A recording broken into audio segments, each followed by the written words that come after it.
For the most wild, yet most homely narrative which I am about to pen, I neither expect nor solicit belief. Mad indeed would I be to expect it, in a case where my very senses reject their own evidence. Yet mad am I not, and very surely do I not dream. But tomorrow I die, and today I would unburden my soul. My immediate purpose is to place before the world plainly, succinctly, and without comment, a series of mere household events.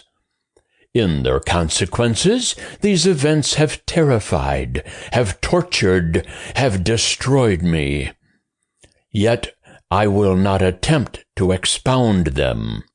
To me, they have presented little but horror. To many, they will seem less terrible than Baroque's.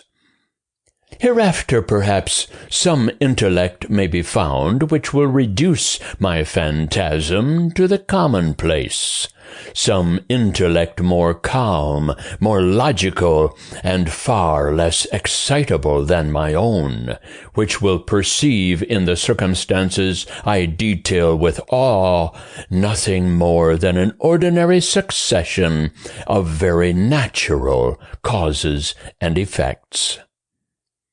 From my infancy, I was noted for the docility and humanity of my disposition. My tenderness of heart was even so conspicuous as to make me the jest of my companions. I was especially fond of animals, and was indulged by my parents with a great variety of pets. With these I spent most of my time, and never was so happy as when feeding and caressing them. This peculiarity of character grew with my growth, and in my manhood I derived from it one of my principal sources of pleasure. To those who have cherished an affection for a faithful and sagacious dog, I need hardly be at the trouble of explaining the nature or the intensity of the gratification thus derivable. There is something in the unselfish and self-sacrificing love of a brute which goes directly to the heart of him who has had frequent occasion to test the paltry friendship and gossamer fidelity of mere man. I married early, and was happy to find in my wife a disposition not uncongenial with my own.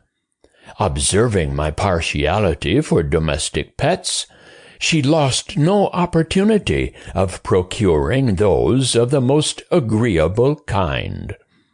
We had birds, goldfish, a fine dog, rabbits, a small monkey, and a cat. This latter was a remarkably large and beautiful animal, entirely black, and sagacious to an astonishing degree. In speaking of his intelligence, my wife, who at heart was not a little tinctured with superstition, made frequent allusion to the ancient popular notion which regarded all black cats as witches in disguise. Not that she was ever serious upon this point, and I mention the matter at all for no better reason than that it happens just now to be remembered. Pluto, this was the cat's name, was my favorite pet and playmate. I alone fed him, and he attended me wherever I went about the house. It was even with difficulty that I could prevent him from following me through the streets. Our friendship lasted in this manner for several years, during which my general temperament and character, through the instrumentality of the fiend intemperance, had, I blush to confess it, experienced a radical alteration for the worse. I grew day by day more moody, more irritable, more regardless of the feelings of others. I suffered myself to use intemperate language to my wife. At length, I even offered her personal violence. My pets, of course, were made to feel the change in my disposition. I not only neglected, but ill-used them. For Pluto, however, I still retained sufficient regard to restrain me from maltreating him, as I made no scruple of maltreating the rabbits, the monkey, or even the dog, when by accident or through affection they came in my way. But my disease grew upon me, for what disease is like alcohol? And at length even Pluto, who was now becoming old and consequently somewhat peevish, even Pluto began to experience the effects of my ill temper. One night, returning home much intoxicated from one of my haunts about town, I fancied that the cat avoided my presence. I seized him, when, in his fright at my violence, he inflicted a slight wound upon my hand with his teeth. The fury of a demon instantly possessed me. I knew myself no longer. My original soul seemed at once to take its flight from my body, and a more than fiendish malevolence, gin-nurtured, thrilled every fibre of my frame. I took from my waistcoat pocket a penknife, opened it, grasped the poor beast by the throat, and deliberately cut one of its eyes from the socket. I blush, I burn, I shudder, while I pen the damnable atrocity. When reason returned with the morning, when I had slept off the fumes of the night's debauch, I experienced a sentiment half of horror, half of remorse for the crime of which I had been guilty. But it was at best a feeble and equivocal feeling, and the soul remained untouched. I again plunged into excess, and soon drowned in wine all memory of the deed. In the meantime, the cat slowly recovered. The socket of the lost eye presented, it is true, a frightful appearance, but he no longer appeared to suffer any pain. He went about the house as usual, but, as might be expected, fled in extreme terror at my approach. I had so much of my old heart left as to be at first grieved by this evident dislike on the part of a creature which had once so loved me. But this feeling soon gave place to irritation, and then came, as if to my final and irrevocable overthrow, the spirit of perverseness. Of this spirit philosophy takes no account. Yet I am not more sure that my soul lives than I am that perverseness is one of the primitive impulses of the human heart, one of the indivisible primary faculties or sentiments which give direction to the character of man. Who has not 100 times found himself committing a vile or a silly action for no other reason than because he knows he should not? Have we not a perpetual inclination in the teeth of our best judgment to violate that which is law merely because we understand it to be such? This spirit of perverseness, I say, came to my final overthrow. It was this unfathomable longing of the soul to vex itself, to offer violence to its own nature, to do wrong for the wrong's sake only, that urged me to continue, and finally to consummate the injury I had inflicted upon the unoffending brute. One morning in cold blood I slipped a noose about its neck and hung it to the limb of a tree. Hung it with the tears streaming from my eyes, and with the bitterest remorse in my heart. Hung it because I knew that it had loved me, and because I felt it had given me no reason of offense. Hung it because I knew that in so doing I was committing a sin, a deadly sin, that would so jeopardize my immortal soul as to place it, if such a thing were possible, even beyond the reach of the infinite mercy of the most merciful and most terrible God. On the night of the day on which this cruel deed was done, I was aroused from sleep by the cry of fire. The curtains of my bed were in flames. The whole house was blazing. It was with great difficulty that my wife, a servant, and myself made our escape from the conflagration. The destruction was complete. My entire worldly wealth was swallowed up, and I resigned myself thenceforward to despair. I am above the weakness of seeking to establish a sequence of cause and effect between the disaster and the atrocity, but I am detailing a chain of facts, and wish not to leave even a possible link imperfect. On the day succeeding the fire, I visited the ruins. The walls, with one exception, had fallen in. This exception was found in a compartment wall, not very thick, which stood about the middle of the house, and against which had rested the head of my bed.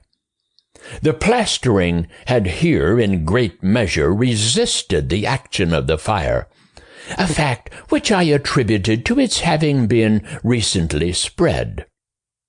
About this wall a dense crowd were collected, and many persons seemed to be examining a particular portion of it with very minute and eager attention. The words "strange," "singular," and other similar expressions excited my curiosity. I approached and saw, as if graven in bas-relief upon the white surface, the figure of a gigantic cat. The impression was given with an accuracy truly marvelous. There was a rope about the animal's neck. When I first beheld this apparition, for I could scarcely regard it as less, my wonder and my terror were extreme, but at length reflection came to my aid. The cat, I remembered, had been hung in a garden adjacent to the house.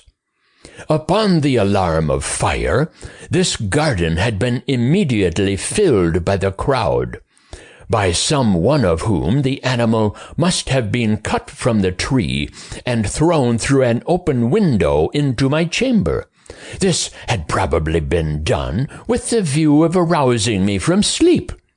The falling of other walls had compressed the victim of my cruelty into the substance of the freshly spread plaster, the lime of which, with the flames and the ammonia from the carcass, had then accomplished the portraiture as I saw it. Although I thus readily accounted to my reason, if not altogether to my conscience, for the startling fact just detailed, it did not the less fail to make a deep impression upon my fancy. For months I could not rid myself of the phantasm of the cat, and during this period there came back into my spirit a half-sentiment that seemed, but was not, remorse. I went so far as to regret the loss of the animal, and to look about me among the vile haunts which I now habitually frequented, for another pet of the same species, and of somewhat similar appearance, with which to supply its place. One night, as I sat half stupefied in a den of more than infamy, my attention was suddenly drawn to some black object reposing upon the head of one of the immense hogsheads of gin or of rum, which constituted the chief furniture of the apartment.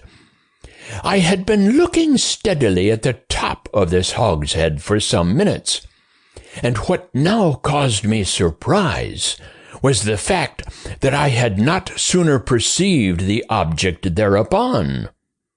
I approached it, and touched it with my hand. It was a black cat, a very large one, fully as large as Pluto, and closely resembling him in every respect but one. Pluto had not a white hair upon any portion of his body, but this cat had a large, although indefinite splotch of white, covering nearly the whole region of the breast. Upon my touching him, he immediately arose, purred loudly, rubbed against my hand, and appeared delighted with my notice. This, then, was the very creature of which I was in search. I at once offered to purchase it of the landlord, but this person made no claim to it, knew nothing of it, had never seen it before. I continued my caresses, and when I prepared to go home, the animal evinced a disposition to accompany me. I permitted it to do so, occasionally stooping and patting it as I proceeded. When it reached the house, it domesticated itself at once, and became immediately a great favorite with my wife. For my own part, I soon found a dislike to it arising within me.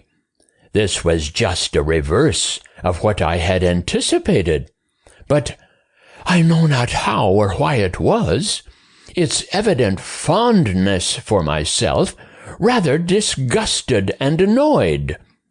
By slow degrees, these feelings of disgust and annoyance rose into the bitterness of hatred. I avoided the creature, a certain sense of shame and the remembrance of my former deed of cruelty preventing me from physically abusing it. I did not, for some weeks, strike or otherwise violently ill-use it, but gradually, very gradually, I came to look upon it with unutterable loathing, and to flee silently from its odious presence, as from the breath of a pestilence. What added no doubt to my hatred of the beast was the discovery on the morning after I brought it home that, like Pluto, it also had been deprived of one of its eyes. This circumstance, however, only endeared it to my wife, who, as I have already said, possessed in a high degree that humanity of feeling which had once been my distinguishing trait, and the source of many of my simplest and purest pleasures. With my aversion to this cat, however, its partiality for myself seemed to increase. It followed my footsteps with a pertinacity which it would be difficult to make the reader comprehend. Whenever I sat, it would crouch beneath my chair, or spring upon my knees, covering me with its loathsome caresses. If I arose to walk, it would get between my feet, and thus nearly throw me down, or, fastening its long and sharp claws in my dress, clamber in this manner to my breast. At such times, although I longed to destroy it with a blow, I was yet withheld from so doing, partly by a memory of my former crime, but chiefly, let me confess it at once, by absolute dread of the beast. This dread was not exactly a dread of physical evil, and yet I should be at a loss how otherwise to define it. I am almost ashamed to own, yes, even in this felon's cell, I am almost ashamed to own, that the terror and horror with which the animal inspired me had been heightened by one of the merest chimeras it would be possible to conceive. My wife had called my attention more than once to the character of the mark of white hair of which I have spoken, and which constituted the sole visible difference between the strange beast and the one I had destroyed. The reader will remember that this mark, although large, had been originally very indefinite, but by slow degrees nearly imperceptible, and which for a long time my reason struggled to reject as fanciful, it had at length assumed a rigorous distinctness of outline.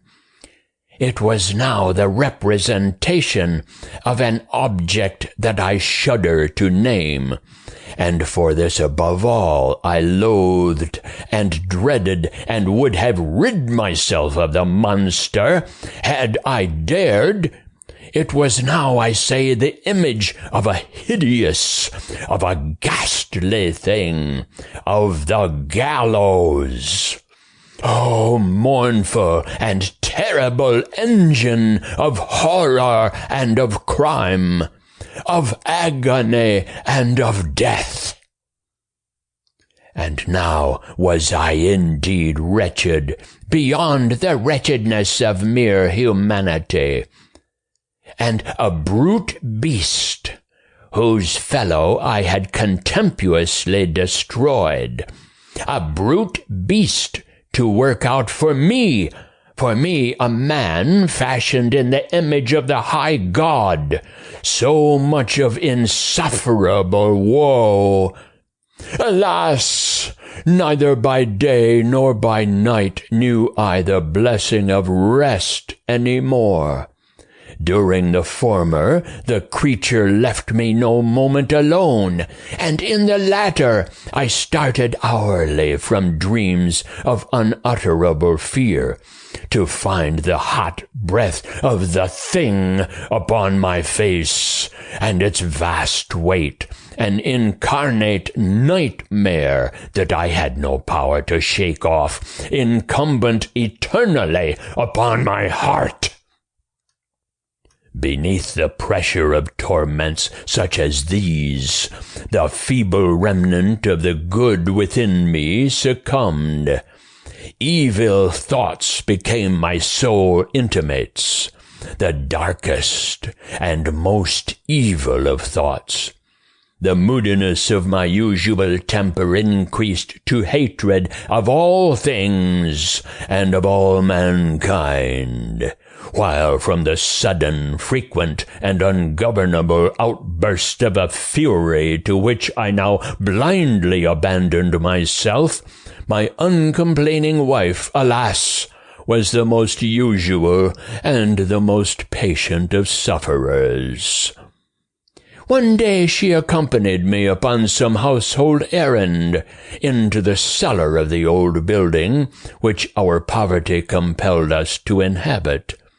The cat followed me down the steep stairs, and nearly throwing me headlong, exasperated me to madness. Uplifting an axe, and forgetting in my wrath the childish dread which had hitherto stayed my hand, I aimed a blow at the animal, which, of course, would have proved instantly fatal had it descended as I wished.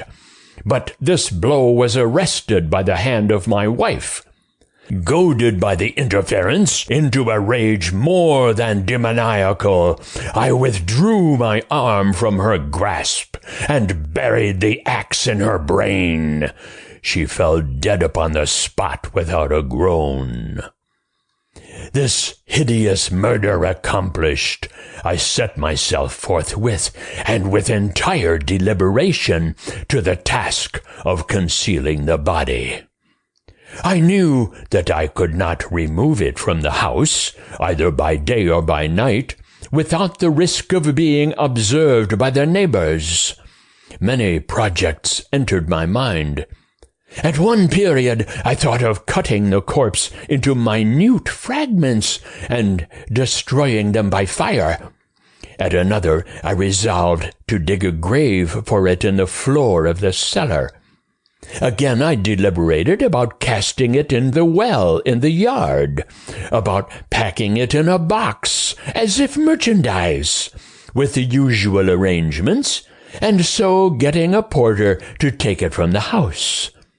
Finally, I hit upon what I considered a far better expedient than either of these. I determined to wall it up in the cellar, as the monks of the Middle Ages are recorded to have walled up their victims. For a purpose such as this, the cellar was well adapted. Its walls were loosely constructed and had lately been plastered throughout with a rough plaster, which the dampness of the atmosphere had prevented from hardening. Moreover, in one of the walls was a projection, caused by a false chimney or fireplace that had been filled up, and made to resemble the red of the cellar. I made no doubt that I could readily displace the bricks at this point, insert the corpse, and wall the whole up as before, so that no eye could detect anything suspicious. And in this calculation I was not deceived.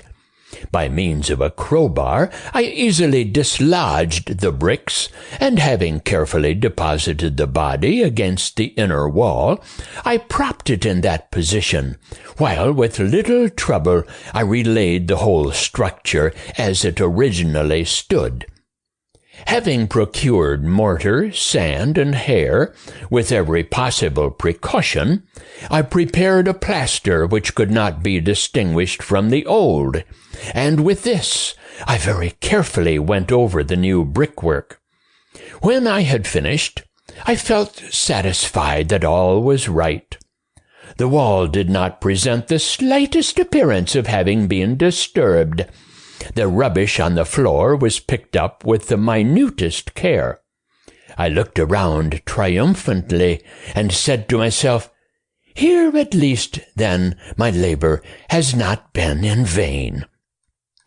My next step was to look for the beast which had been the cause of so much wretchedness, for I had at length firmly resolved to put it to death. Had I been able to meet with it at the moment, there could have been no doubt of its fate, but it appeared that the crafty animal had been alarmed at the violence of my previous anger, and forbore to present itself in my present mood. It is impossible to describe or to imagine the deep, the blissful sense of relief which the absence of the detested creature occasioned in my bosom. It did not make its appearance during the night, and thus, for one night at least, since its introduction into the house, I soundly and tranquilly slept. I slept even with the burden of murder upon my soul. The second and the third day passed, and still my tormentor came not. Once again I breathed as a freeman. The monster in terror had fled the premises forever. I should behold it no more. My happiness was supreme. The guilt of my dark deed disturbed me but little. Some few inquiries had been made, but these had been readily answered. Even a search had been instituted, but of course nothing was to be discovered. I looked upon my future felicity as secured. Upon the 4th day of the assassination, a party of the police came very unexpectedly into the house, and proceeded again to make rigorous investigation of the premises. Secure, however, in the inscrutability of my place of concealment, I felt no embarrassment whatever. The officers bade me accompany them in their search. They left no nook or corner unexplored. At length, for the 3rd or 4th time, they descended into the cellar. I quivered not in a muscle. My heart beat calmly, as that of one who slumbers in innocence. I walked the cellar from end to end. I folded my arms upon my bosom, and roamed easily to and fro. The police were thoroughly satisfied and prepared to depart. The glee at my heart was too strong to be restrained. I burned to say if but one word by way of triumph, and to render doubly sure their assurance of my guiltlessness. "Gentlemen," I said at last, as the party ascended the steps, "I delight to have allayed your suspicions. I wish you all health and a little more courtesy. By the by, gentlemen, this is a very well-constructed house." In the rabid desire to say something easily, I scarcely knew what I uttered at all. "I may say an excellently well-constructed house. These walls— Are you going, gentlemen? These walls are solidly put together." And here, through the mere frenzy of bravado, I rapped heavily with a cane which I held in my hand upon that very portion of the brickwork behind which stood the corpse of the wife of my bosom. But may God shield and deliver me from the fangs of the arch-fiend! No sooner had the reverberation of my blows sunk into silence than I was answered by a voice from within the tomb, by a cry at first muffled and broken, like the sobbing of a child, and then quickly swelling into one long, loud, and continuous scream, utterly anomalous and inhuman, a howl, a wailing shriek, half of horror and half of triumph, such as might have arisen only out of hell, conjointly from the throats of the damned in their agony, and of the demons that exult in the damnation. Of my own thoughts it is folly to speak. Swooning, I staggered to the opposite wall. For one instant the party upon the stairs remained motionless, through extremity of terror and of awe. In the next, a dozen stout arms were toiling at the wall. It fell bodily. The corpse, already greatly decayed and clotted with gore, stood erect before the eyes of the spectators. Upon its head, with red extended mouth and solitary eye of fire, sat the hideous beast whose craft had seduced me into murder, and whose informing voice had consigned me to the hangman. I had walled the monster up within the tomb.